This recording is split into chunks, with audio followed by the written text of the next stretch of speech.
Summer holidays అయిపోయాయి కదా. Summer holidays అయిపోయాయి అంటే పిల్లలకి స్కూల్ స్టార్ట్ అయిపోయినట్టే కదా. పిల్లలకి స్కూల్ స్టార్ట్ అవుతున్నాయి అంటే మనం పేరెంట్స్గా పిల్లల విషయంలో ఏ థింగ్స్ తెచ్చిపెట్టుకోవాలి అనేది ఈ వీడియో అయితే క్లియర్గా ఎక్స్ప్లెయిన్ చేశాను. వీడియో అయితే స్కిప్ చేయకుండా లాస్ట్ వాటికి చూడండి. పిల్లలకి స్కూలు అనగానే మనకు ఫస్ట్ గుర్తుకొచ్చేవి బుక్స్ కదా. ఫస్ట్ బుక్స్ అయితే స్కూల్ నుంచి తీసుకొచ్చి వాటిని నీట్గా అట్టలేసి పెట్టుకోవాలి. అట్టలేసుకున్న తర్వాత నెక్స్ట్ చేసే పని పేర్లు రాసి పెట్టుకోవాలి కదా. ఫస్ట్ పేజీలో మనం ఆల్మోస్ట్ అందరు రాసి పెట్టేసుకుంటారు పేర్లు.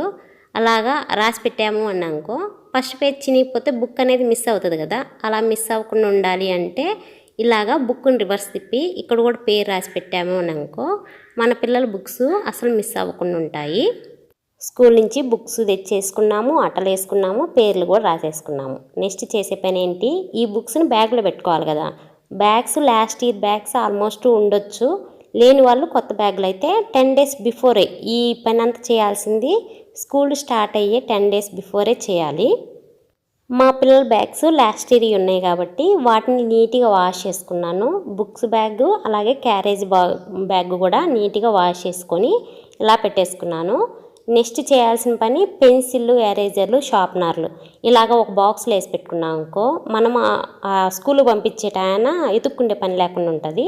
ఇలాగా ఇవి కూడా రెడీ చేసి పెట్టుకోవాలి. నెక్స్ట్ వచ్చేసి క్యారేజ్ బాక్సులు కూడా తీసి పెట్టుకోవాలి. అలాగే స్నాక్స్ బాక్సులు కూడా తీసి పెట్టుకోవాలి. నేను చాలామంది పేరెంట్స్ని చూశాను, పిల్లలకి ప్లాస్టిక్ బాటిల్స్ ఇస్తున్నారు కదా వాటర్కి.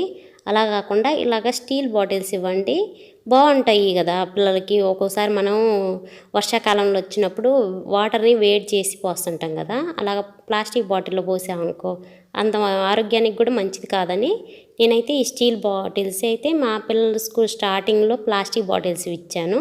తర్వాత అనిపించింది ప్లాస్టిక్ వాడొద్దులే స్టీల్ ఇద్దాము అన్నట్టుగా అయితే స్టీల్ బాటిల్స్ అయితే తీసుకొచ్చాను.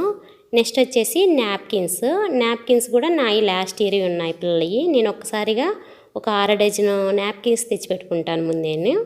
ఇక ఇలాగా వాష్ చేసి నీట్గా అయితే కంఫర్ట్ పెట్టి పెట్టాను ఈ నాప్కిన్స్కి కూడా. నెక్స్ట్ వచ్చేసి యూనిఫామ్ కూడా స్టిచ్ చేయించాను. యూనిఫామ్ని మనం ముందుగానే కుట్టించుకున్నాకో ఇప్పుడు కానీ మనం పిల్లలకి స్కూల్ స్టార్ట్ అయిన తర్వాత పిల్లలకి యూనిఫామ్ కుట్టియాలి అంటే త్వరగా ఇవ్వరు, లేటుగా ఇస్తారు. మనం ముందుగానే కుట్టించి పెట్టామంటే అయితే ఇబ్బంది లేకుండా ఉంటాము.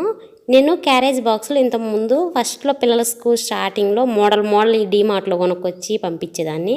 ఇప్పుడు అలా చేయను, స్టీల్ బాక్సులలోనే పెద్ద బాక్సులు పెట్టామనుకో వాళ్ళు కలుపుకొని తినడానికి కూడా వీలుగా ఉంటుందని క్యారేజ్ బాక్సులు అయితే పెద్దవి పెట్టాను.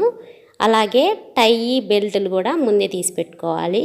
సాక్సులు కానీ షూలు కానీ, నాకు లాస్ట్ ఇయర్ షూస్ పాడైపోయాయి మా పిల్లలవి, అందుకని కొత్త షూలు సాక్సులు అయితే కొన్నాను. ఇలాగా ముందే రెడీ చేసి పెట్టుకున్నాకో స్కూల్కి వెళ్ళే టయానికి పిల్లల్ని పెట్టము, మనం కూడా ఇబ్బంది పడకుండా ఉంటాము.